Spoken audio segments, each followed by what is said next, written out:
from a hellish, and I do mean hellish day. I got sick in the middle of the day, actually, believe it or not, and around like 1 p.m. I developed cluster migraines, and my boss said I could go home. She wanted me to rest in preparation for, like, I have a presentation tomorrow, so she wanted me to take today off rather than tomorrow. But like the dumb bitch that I am, instead of going home straight and napping for like, I don't know, 4 or 5 hours straight, I decided to go to the LTO, which is our version of the DMV for you Americans, to pay a traffic ticket that I had gotten a couple of weeks ago. And I'm sure the Filipinos watching this are already like, oh my god, Kate, ang tanga-tanga mo. Which, yes, I know, that was peak tanga of me to, like, it was like 1 p.m. and then, you know, go to the LTO and think that I could be in and out of there really quickly. I don't know what occurred to me. I don't know why I thought I was gonna be in and out really quickly, you know, but lesson learned. Anyway, so I arrived at the LTO at like 3 in the afternoon, 2 in the afternoon, and I got home like 30 minutes ago. I got home like 6:30. I finished up paying for my ticket and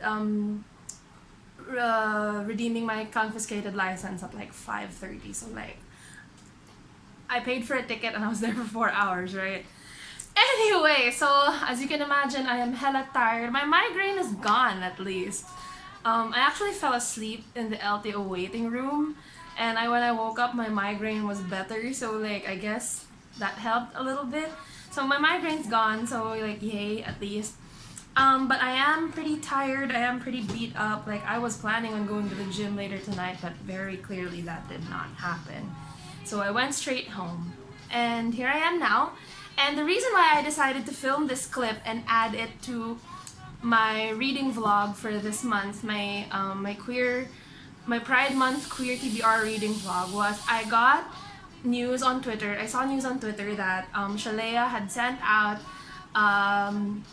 the emails to the participants who were approved for the Jade War blog tour. And y'all know I ball hard for Jade City, the first book. I can't recommend it enough. Honestly, if you haven't read it yet, go buy it, or if you have access to a library, go see if you can borrow it, or if you even have a friend who has a copy, borrow it if you can, because it is great. It was one of the best Asian SFF books I have ever read. And you know, if you're trying to add like more adult reading into your TBRs rather than just YA SFF, Jade City is a great place to start. Anyway, so when Shalea let us know that she was going to be hosting the blog tour for Jade War, the sequel to Jade City, via her new blog tour Twitter account, Caffeine Book Tours, of course I immediately signed up. And I'll be honest, I was a little nervous that I would not be picked. I mean, Shalea and I are close, but you know, the thing about Shalea is that she's fair when it comes to picking blog tour participants. Just because we're really good friends doesn't automatically entitle me to a slot in her blog tours. She always really considers which bloggers need the exposure, for one, which bloggers have the ability to be able to, you know, draw readers into reading this particular book. And of course, she also wants to consider the representation. That's something that's important to Shalea, and I really respect her for it. She's always looking out for making sure that the arcs will be put into the hands of the people who can most represent for those books and who can most identify with those books. So there was a little bit of fear that I would not be picked. So when Shalea tweeted, I saw Shalea's tweet when I got home today that the Jade War blog tour participants had been selected, and I have not opened my email yet because I wanted to do it live. I wanted to like film it and put it in my reading vlog so y'all can hear me shrieking. Alright, so wish me luck. So here's my phone, opening my email app. Let us check. Alright, refresh.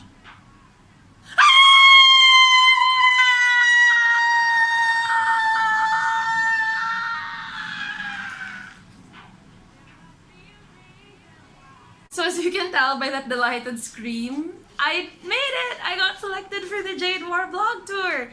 There are 30 of us. Yeah, 30 of us selected out of nearly 100 participants. Wow. And we will be getting physical arcs. I can't believe it. Thank you, Shalea. Thank you to the thank you to Orbit Books. Thank you, Fondly. I'm so grateful. I'm so happy. I can't wait to read Jade War, even though I'm like 100% positive that it will tear me into little itty bitty broken pieces. So, but yeah, either way, I'm very happy to get onto this blog tour, and I'm so excited to start reading this book. In other news, today I discovered audiobooks. I know, Tita Kate, where the hell have you been? Why have you not tried audiobooks before today? But honestly, I did not think that I was gonna be good at listening to audiobooks, because when it comes to listening to stuff, I have such a short attention span. Like, my mind wanders all over the place. Like, I can't listen to music, I can't appreciate music in and of itself. Like, the only way that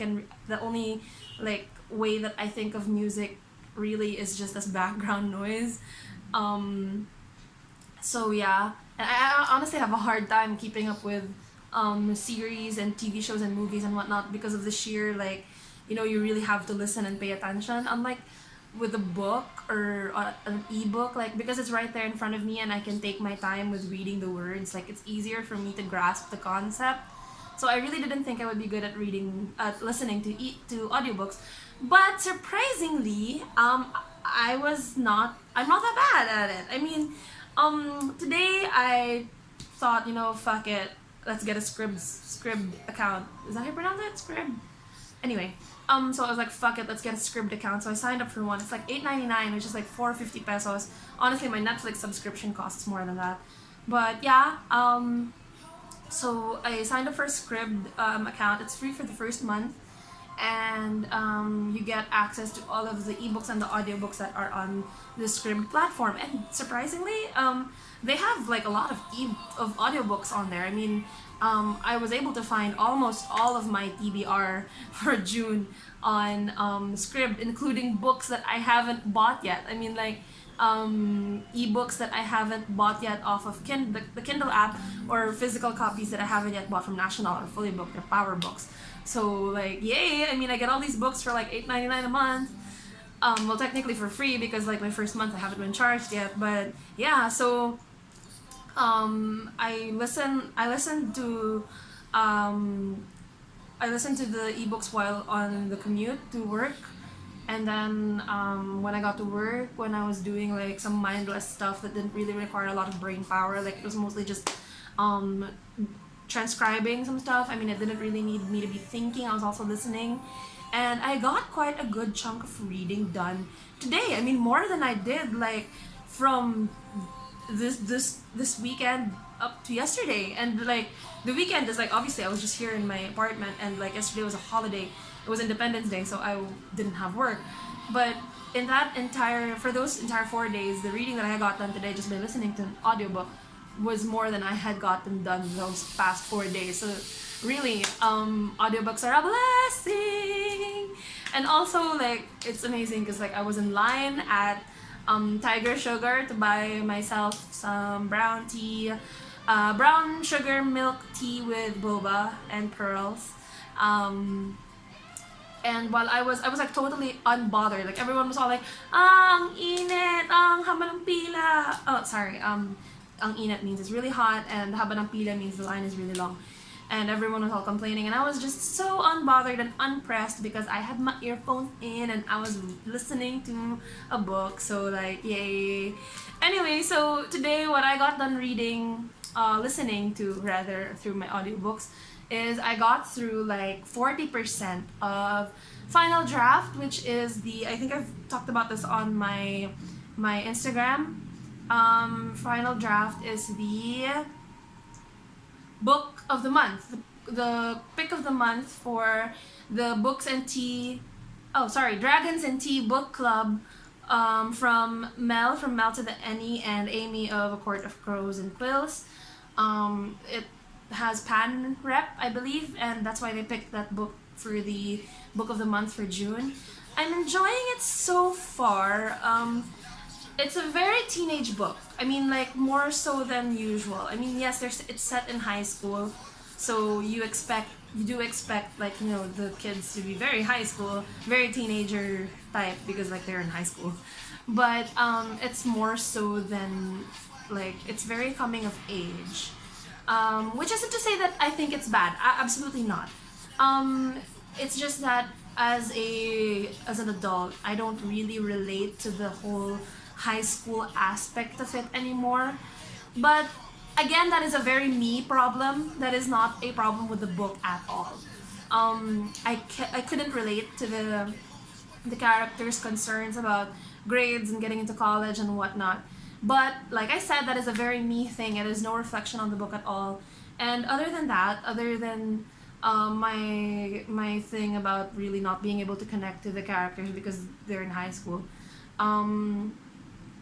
Other than that, I'm really enjoying the book. I mean, it's all about, I believe I also talked about this on Instagram, but the main character, Lila, she is a writer, and the book is all about her discovering her own voice as a writer, learning how to take risks in her writing and being more confident about it, and also moving out from under the wings of her mentor, who, by the way, I hate in the book so far. I really hate her. The Nadia oh gosh, I can't remember her name. It's a Russian name, but I can't remember it. But it starts with an N. The other book I'm reading on Scribd is I am reading Labyrinth Lost by Zoraida Cordova, which is an urban fantasy.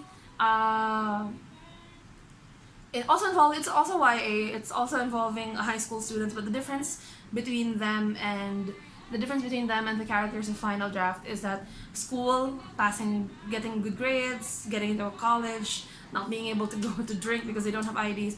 Those concerns aren't so much a thing in Labyrinth Lost. What's more of a thing is really the exploration of brujeria, or magic, and the systems of magic that the brujas and the brujos use, and in particular that is the main character, Alejandra, or Alex as she's also called. I am about 35, I'd say, percent through that book. And honestly, like I said, that's more reading that I got done than I did from like Saturday, Sunday, Monday, Tuesday, and even Wednesday, I think. So like, honestly, whoa. So yeah, audiobooks rock! If you don't have a Scribd subscription yet, consider it, give it a try, because I, for one, am really enjoying it. Last update before I go. So, if you remember, I tweeted a couple of days ago about Marvin from Fully Booked coming through and saying that my orders of The Seven Husbands of Evelyn Hugo and Red, White, and Royal Blue had finally arrived. I couldn't pick it up last Monday or Tuesday, and of course Wednesday was a holiday, so I was just here in my apartment. I didn't go to High Street, which is where I work. So I picked up the books today, and they are here. They are gorgeous. So they're paperbacks. They didn't get the hardbacks weren't available, but that's all right. This is my copy of The Seven Husbands of Evelyn Hugo. It has the same cover as my ebook, so yay! It's so pretty. Honestly, this shade of emerald green is so gorgeous. I want a gown in this exact color. I don't know where I'd wear it, but I want one. And Red, White, and Royal Blue is finally here. And according to the staff at Fully Booked, this was the last copy that they had, so it was fate. It was meant to be mine. So together they're like, this one is 934 pesos. This one is 816 pesos. I cannot math right now, so I'm just gonna round off and say that this is like 900 plus 800 is...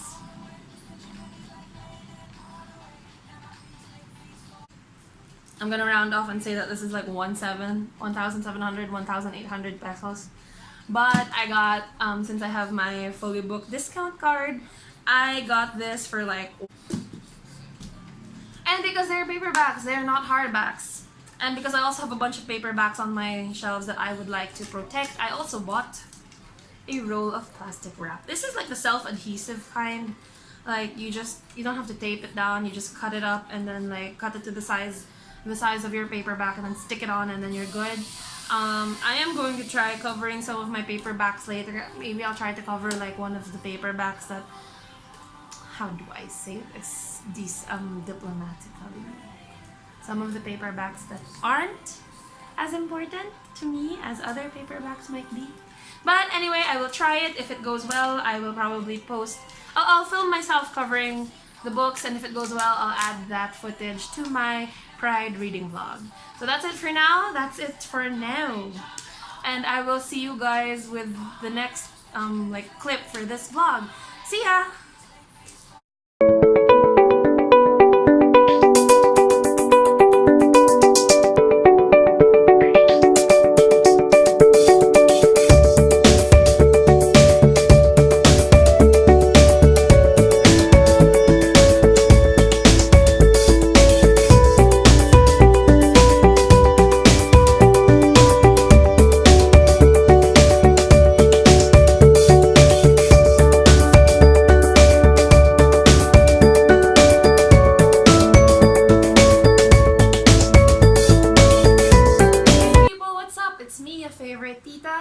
Thanks for tuning in to this reading vlog once again.